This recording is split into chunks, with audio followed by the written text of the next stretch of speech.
जय हिंद दोस्तों, स्वागत है आपका और एक नए वीडियो में और एक नए टॉपिक के साथ। तो चलिए दोस्तों वीडियो स्टार्ट करते हैं। आशा करेंगे पसंद आएगा और पसंद आए तो लाइक और शेयर जरूर से कर दीजिएगा और चैनल पर पहली बार आए सब्सक्राइब नहीं किया तो साथ में सब्सक्राइब भी कर दीजिएगा। चलिए स्टार्ट। दक्षिण चीन सागर विवाद को लेकर चीन से नाराज चल रहे वियतनाम ने भारत से ब्रह्मोस मिसाइल खरीदने के लिए अनुरोध किया था। हवा, पानी और जमीन से मार कर सकने वाली इस मिसाइल को पाने के लिए दक्षिण पूर्व एशिया के देश फिलीपींस और मलेशिया पहले से ही ललायित हैं। ऐसे में भारत की इस पहल पर सबसे ज्यादा नजर चीन की होगी। इंडिया ने made in India BrahMos missile जो उनसे है वो जो बड़ी तेजी से बना भी रहा है, और अब ऐसी कंट्रीज हैं 6 कंट्रीज ऑलमोस्ट जो कि ये चाहती हैं कि इंडिया से वो मिसाइल खरीदे जाएं। ये चीज़ हमें बताती है कि बहुत सारी तब्दीलियां आ रही हैं, लेकिन अगर इंडिया अपना ये असला बेच पाता है, ठीक है जनाब, ब्रह्मोस मिसाइल बेच पाता है, तो आप ये इमेजिन करें, ठीक है जी, तो ये आप इमेजिन करें कि ये उनके लिए एक बहुत बड़ी डेवलपमेंट है। लेकिन दूसरी तरफ अब भारत की इसी मिसाइल ने चीन की टेंशन बढ़ा दी है, वो भी वियतनाम में। दरअसल फिलीपींस के बाद अब वियतनाम ने 2 कदम आगे बढ़ते हुए केवल ब्रह्मोस ही नहीं बल्कि ब्रह्मोस मिसाइल से लैस पूरे के पूरे युद्धपोत को ही खरीदने पर विचार कर लिया है। भारत के साथ संपर्क करा और बोला कि साहब आप जो है ना, आप हमें देंगे ब्रह्मोस मिसाइल। क्यों चाहिए आपको ब्रह्मोस मिसाइल? साहब इसलिए चाहिए ब्रह्मोस मिसाइल क्योंकि इस मिसाइल का तोड़ नहीं है चीन के पास। एक बार हमने यहां से बटन दबा दिया, एक बार दबा दिया आपने बटन, सामने चाइनीज अड्डा हो या चाइनीज जहाज हो, ब्रह्मोस एक बार फायर हो गया तो एक गुड नाइट बोल के मानेगा। भारत जो है वो अपना सुपरसोनिक क्रूज मिसाइल ब्रह्मोस जो है को बेच रहा है। आप सिर्फ भारतीय फिल्में देखते हैं, भारतीय खबरें नहीं सुनते, क्योंकि उसकी जो स्पीड होती है और उसका जो एक जो मैन्युफैक्चर का जो तरीका है वो उससे सबको ही वाकिफ है। आजकल सबके हाथ में स्मार्टफोन होता है और इसमें देखिए ब्रह्मोस में एक सेंटिमेंटल अटैचमेंट इंडिया का है, थोड़ा सा सेंटिमेंटल एक रहता ही है क्योंकि ब्रह्मपुत्र। जय हिंद दोस्तों, जैसा कि आप लोगों को पता है फिलीपींस को भारत ने ब्रह्मोस की पहली खेप दे दी, ठीक है। वियतनाम को भी देना है, ठीक है, डील साइन हो चुकी है वियतनाम के साथ भी, तो उनको भी अभी एस्टिमेटेड टाइम जो है वो अगले साल का बताया जा रहा है, 2025 तक वियतनाम को रिसीव होगा, ठीक है दोस्तों। लेकिन वियतनाम ने भारत से रिक्वेस्ट की है कि उन्हें ब्रह्मोस मिसाइल के साथ साथ भारत के युद्धपोत में भी काफी इंटरेस्ट है।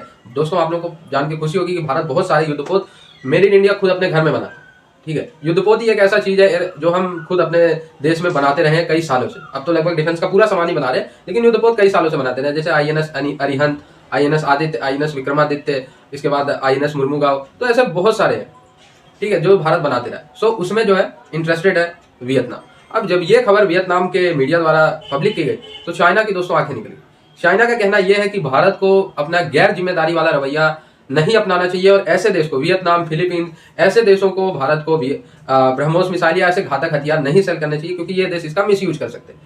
जबकि मिसयूज कौन कर रहा है पूरी दुनिया जानती है। चाइना और पाकिस्तान के अलावा कोई ऐसे देश ही नहीं है ज्यादा जो मिसयूज करते हो वेपन का भारी मात्रा में।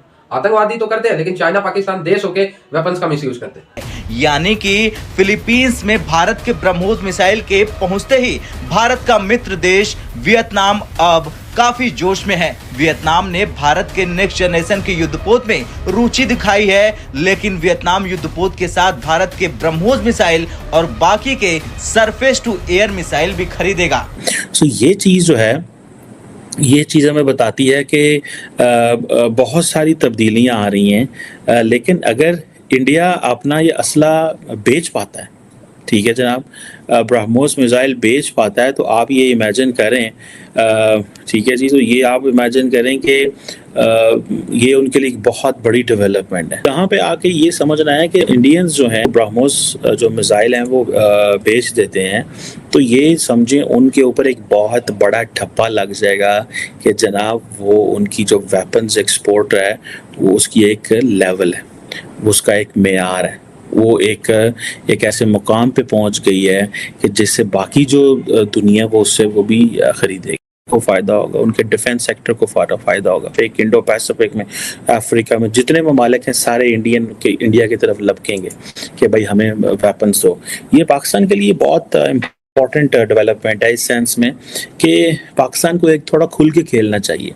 पाकिस्तान ये है कि JF-17 थंडर के हम जो कॉन्ट्रैक्ट करते हैं वो सारे हैं चुप के करने हैं, कोई इधरों ना कोई वेख ला, कोई सज्जियों ना वेख ला, कोई खब्बियों ना वेख ला। हमारे लिए क्या है, हम क्यों उस तरह खुल के नहीं खेल सकते जिस तरह इंडिया खुल के खेल रहा है। इंडिया रशिया के साथ भी जपियाँ डाल के बैठा हुआ है, अमेरिका के साथ भी, चाइना के साथ भी काम कर रहा है। ये चीज़ें हमें देखनी है। पाकिस्तान की बात करें, खासतौर पे डिफेंस इक्विपमेंट्स के हवाले से बात करें, आपको क्या लगता है कि पाकिस्तान में डिफेंस इक्विपमेंट्स खुद बनाए जा रहे हैं, मेड इन पाकिस्तान है या कहीं से हम इंपोर्ट कर रहे हैं? देखा जी, यहाँ पे तो हम अपनी इतनी महंगाई है तो हम यहाँ पे अपनी बनाई हुई चीज़ें जो अपने मैन्युफैक्चर होती हैं पाकिस्तान में, ठीक है, वो ही नहीं खरीद सकते। अगर वो खरीदने जाएँ तो उनकी कीमतें तो कम है, लेकिन टैक्स डाल के इतनी हो जाती है कि एक आम इंसान के लिए अफोर्डेबल नहीं है वो अफोर्ड नहीं कर सकता। कोई चीज़ बाहर से आएगी उस पर टैक्स ज़्यादा होगा या जो पाकिस्तान में बनेगी उसका टैक्स ज़्यादा होगा? जाहिर बात है, जब IMF से अपने कर्जे वगैरह लेने हैं तो उनकी शराइत होती है कोई, कि वो शराइत आपको कहते तौर पर मंजूर, मतलब मानेंगे तो फिर ही आपको देंगे ना कर्जे वगैरह। आप महंगाई करेंगे, आप पेट्रोल की कीमतें ज़्यादा करेंगे, अदरवाइज अगर आपको नहीं कबूल तो आपको कुछ नहीं देंगे वो। तो जब वही चीज़ें अगर आप टैक्स वगैरह हर चीज़ पर लगाएंगे तो जाहिर बात है फिर बाहर की चीज़ें जब आएंगी फिर उन चीज़ों को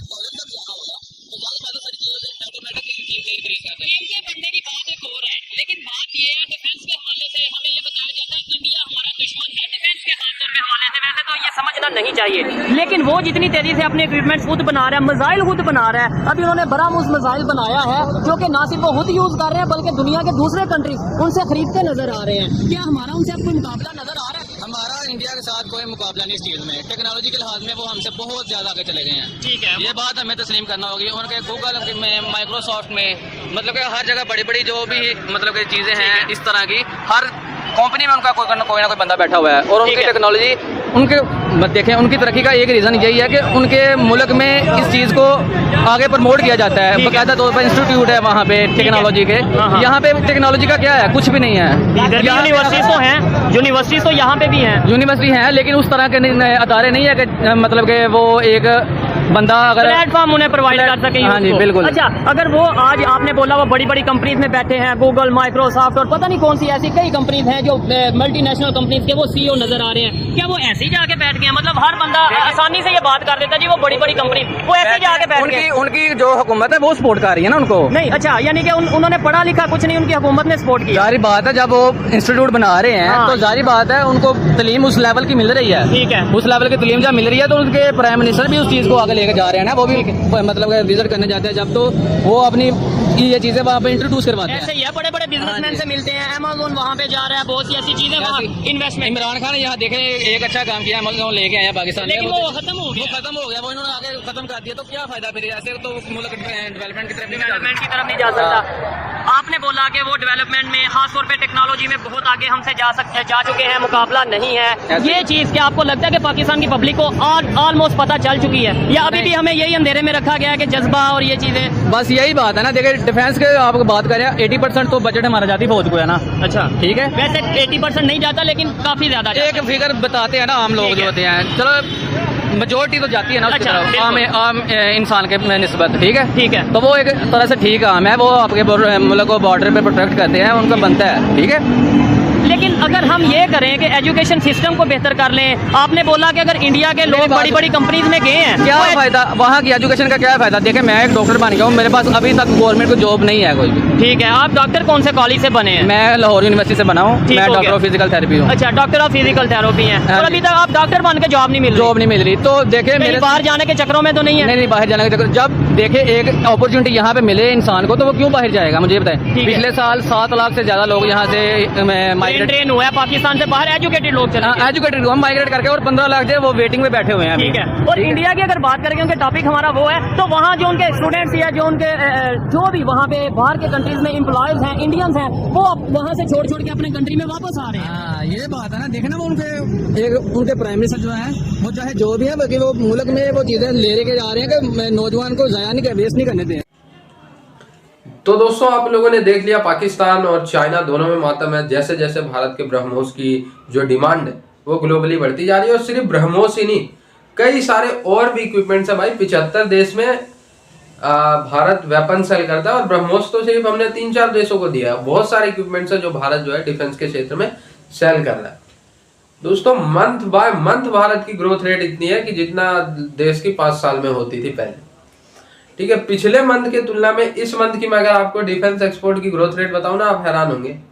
ठीक है, 7.5% बढ़ा है पिछले मंथ की तुलना डिफेंस एक्सपोर्ट।